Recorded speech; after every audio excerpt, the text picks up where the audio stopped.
Hello, yes, people. Hello. Welcome to another Episode. No. Mini Another episode. mini episode, exactly. Otherwise known as a Yesticle. Why is it called a Yesticle? Well, we like to call these mini episodes Yesticles, and apparently so do you.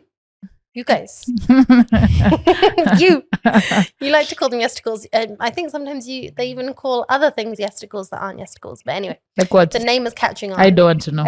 You don't want to know. Possibly because it just sounds so dang naughty.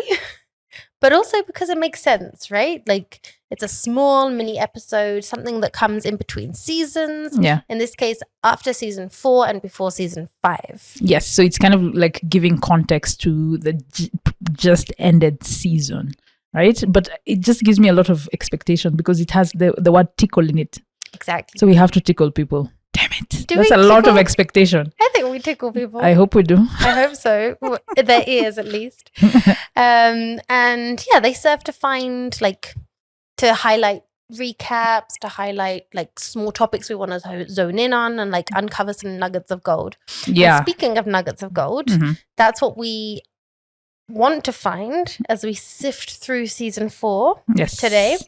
The season just gone, and also maybe find some of our low points, our highlights, just anything that we didn't maybe have time to include in the real episode or in our individual monologues. And sometimes they allow us to go completely off script, something that wouldn't fit in a normal episode. Thank God for that.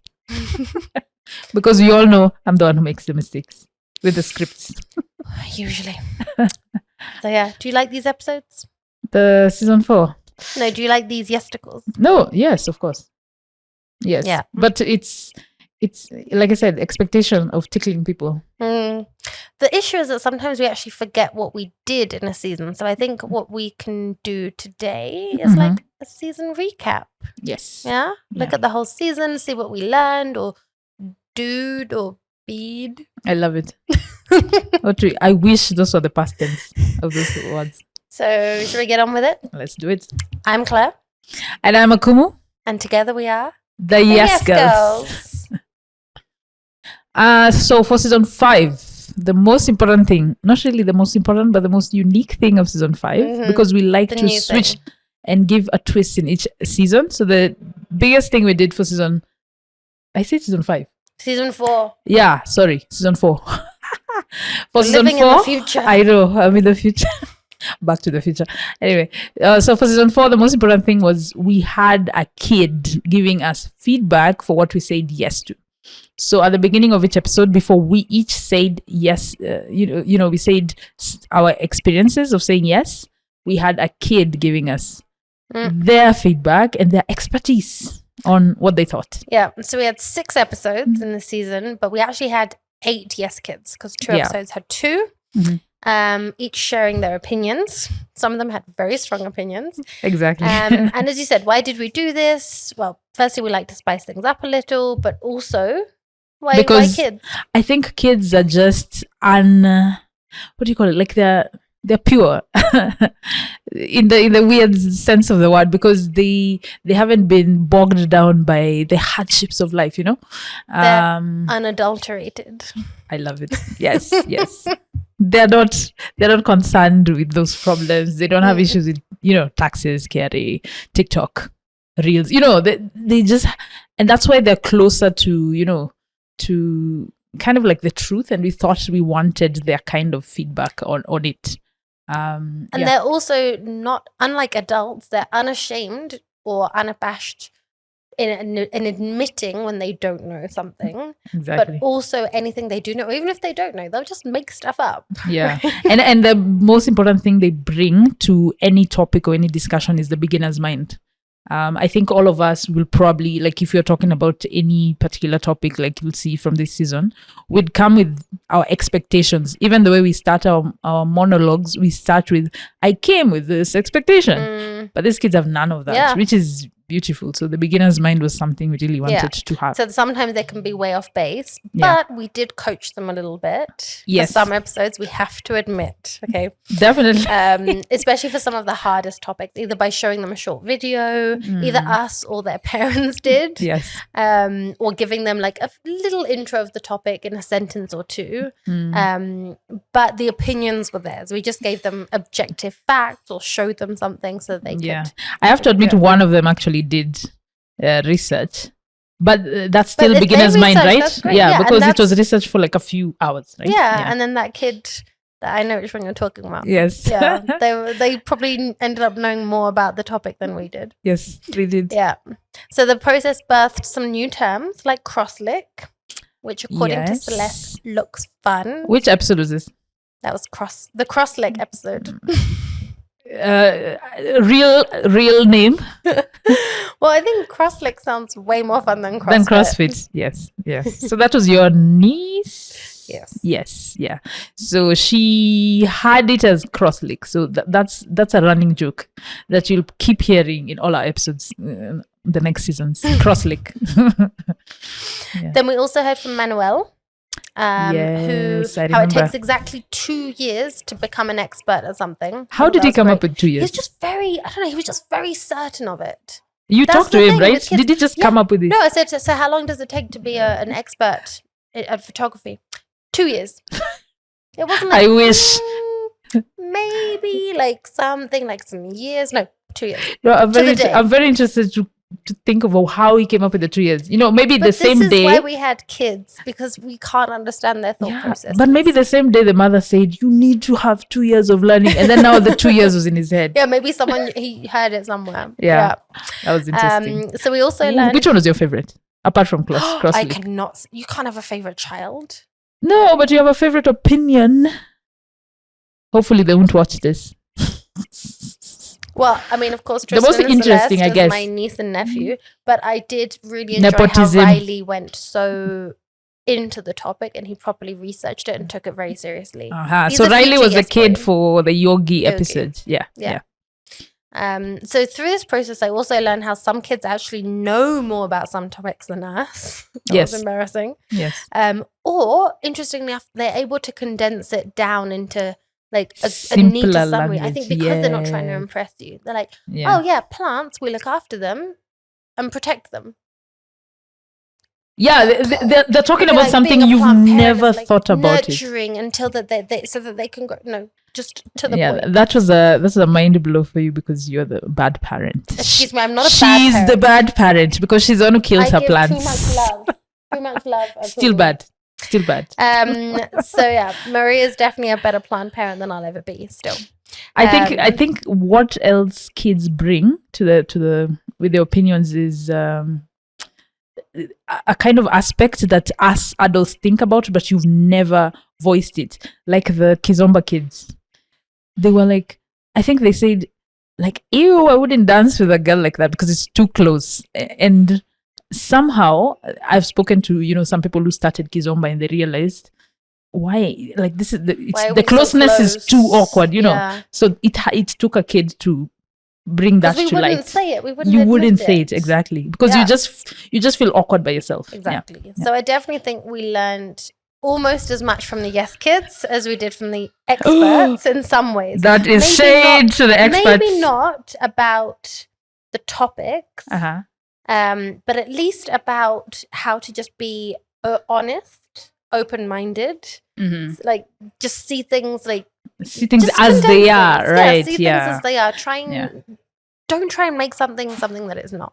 Yeah, I think we look at everything through our our past lenses, but they were coming from fresh eyes, and that was interesting to see.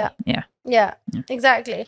And I think that's when you really get to the core of the topic and you kind of simplify it, that's where you can start to actually learn it with an open mind and not try and overthink it like we sometimes do with these. That's true. Maybe we should do that for next challenges where we start by simplifying it. Like they say, if you can't explain it to someone simply, then you don't understand it. Maybe that's what we should try. There's some ideas there. So I think we definitely learned a lot from them. And I think the Yes Kids deserve a huge round of applause.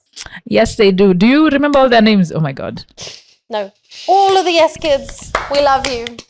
Thank you. Thank you, kids, and thank you, parents, for obliging us. Yeah, exactly. Thank you to the yes parents. They did almost as much work as the yes kids. They did. So, how about we talk about our personal experiences with these challenges? Let's go. Let's go. My answers are a bit boring from now on because I think they're similar. Okay. You'll see. All right, so you start by asking me. Which one was the most difficult challenge out of the 6? Can you recap maybe the 6 for anyone who's joining this episode for the first time? Okay. Yeah. Number 1, Yogi. Yes. Being yogini. Yes. Number 2. Doing photography. Yes. This is like an exam for you. CrossFit. No. Doing CrossFit. Yes. Doing Kizomba. Learning crypto.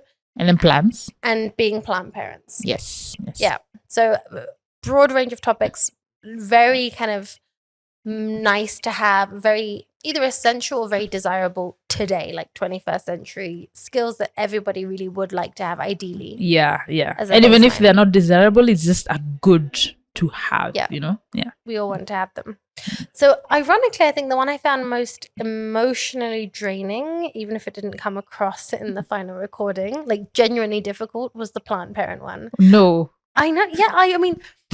But you have experience killing plants. But that's why I found it so emotionally draining, because I thought, this is the time. This is the time to shine, Claire. Fingers turn green. Plants thrive. You know, I have time and like the energy. Like the Yes Girls has mandated me to do this. To be a parent, yeah. A good parent. It has got me very down in the past. Like, seriously, I know we made light of it in the episode. Stop doing that. I'm still laughing because I'm shocked. What? Because the episode was so serious funny, about plants. But it really gets me down, honestly. And you know how I deal with sadness in public is humor, making light of it. No, it was really, man, tears have been shed. Really? Are your plants still alive? I'm going to just go on with the episode. So I found it hard to accept my ongoing failings in that one. It wasn't a new failing, it was ongoing. But then the one where I disappointed myself, I guess, was crypto, because I was so excited about it. And based on all my reading, like I was really motivated for it. But I think because of the short timeline of the challenge, I maybe didn't make as much of it as I could have done. Like, I don't mean make money, but like make the most of the opportunity, like really play around with it, take risks. Learn more? Do you feel like you learned enough? I definitely learned, but more from the reading, which is a learning challenge, right? Yeah. But more from that, the actual implementation of it. Okay. Yeah. So those are your 2. The rest are okay? I think for me, CrossFit and... Wait, what's the other one? CrossFit, definitely I could have... It was difficult because I feel I could have definitely done more. It wasn't difficult doing. It was difficult figuring that I kind of failed in it. You understand? Like, but it wasn't for me, failure CrossFit, it was the getting into the habit and the routine, it was the actual and activity. The time of it. Yes, yeah. And it was a weird time in my life. Yes. So that and yogini. There are 2 that I definitely would have aced in, but okay, the yogi one, 6 a.m. was just a no. So that's why it was difficult. But CrossFit is because it was just a time of my life, distance, so many things. Yeah. So what about the one that had the most lasting impact, or like made long-lasting change? Like I said, boring answer, same ones. Yes. So you failed at them, in your words. I kind of failed in what I should have done, but they lasted with me because I definitely want to do CrossFit. I'm going back to do it. And I'm meditating a lot more. Okay. I was meditating before the episode, but I feel like I'm just more into it right now. Yeah. Mine actually very different answer. Photography. Interesting. Because that one I felt like it was probably the most tangible one that you don't need to go out of your way to do. You don't need equipment. You don't need to like necessarily pay anything extra. And I think it's even in the way that I've taught other people. You know, like when you feel like an expert, yes. No, yes. I don't feel like an expert, but I think I spoke about in the episode how I had to kind of give a tutorial to my colleagues. And the other day we were at a conference and one of my colleagues was like, clean my lens, rule of thirds. And I thought, yes, I've made it.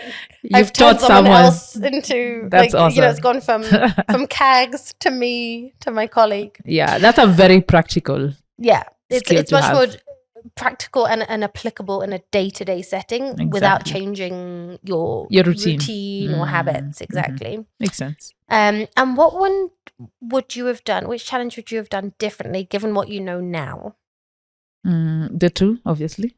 But differently, maybe plants. I would have cared for them more, given them names, just been a better parent. I think that. The rest should be fine. I was a good parent, even though my plants died. You are not a good plant parent. Good, it depends how you define good. Good is about results, not about the process. No, parenting. No, but you do know that even parents who have they could be good, but if the child is bad, people will judge as a bad parent. That's the sad thing about parents. Maybe I just had bad plants. That's what we said. Yeah, you probably unlucky. Same for me with plants, in that what I would have done differently knowing now is been more proactive. Maybe actually a friend offered afterwards, come and I'll show you, right? I will show you, or come to my house. My mum came to my house and was firstly, she was disappointed in me. She's failed as a parent to me because I'm such a bad plant parent. And she was saying, no, this one you need to move it here. This one, you've been watering it too much. This one needs water. Just from looking? Just from looking at them. Oh my God. Yeah, so really, I wish I'd sought other people's advice in person at the time more. During the challenge. Okay. And then I also wish I'd taken more risks with crypto. True. Yeah, crypto, I don't think I would have done anything more because I feel like it's not something I want to pursue. So I don't feel like I would have done anything different. But I feel like we should have made more of it at the time. I think just gone crazy, trading all the time, buy, sell, sell high, buy low. Maybe. Is that what you're supposed to do? I think so. Even Kizomba, maybe I would have done it a bit more, just gone a bit more into it.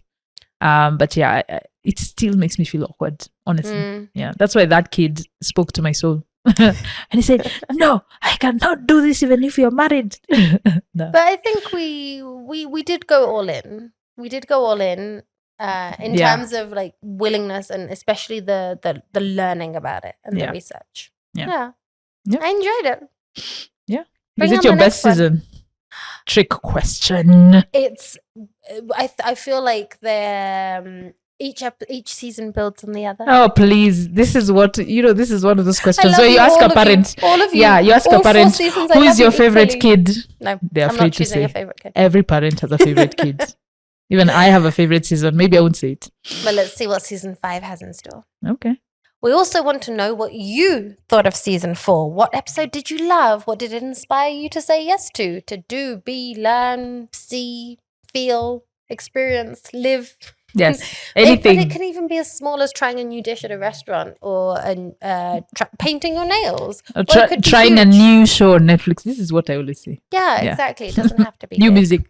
Yeah, anything. So if you don't follow us on the socials, it's at Yes Girls Podcast everywhere. And now that YouTube has given us usernames, we are also Yes Girls Podcast on YouTube. So everywhere. Yes, we got all the usernames. Oh, so excited. Slide into our DMs. Do whatever you like.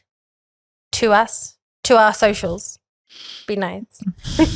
Once again, that's at Yes Girls Podcast. And if you want to reach out for any potential sponsorship, collaboration, partnership, ideas, feedback, or just any personal experiences, you can DM us, you can tag us, mention us.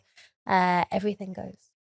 And if you want to individually tag us, I'm at Akumu Fiona, and she's at Half Baked Claire everywhere as well.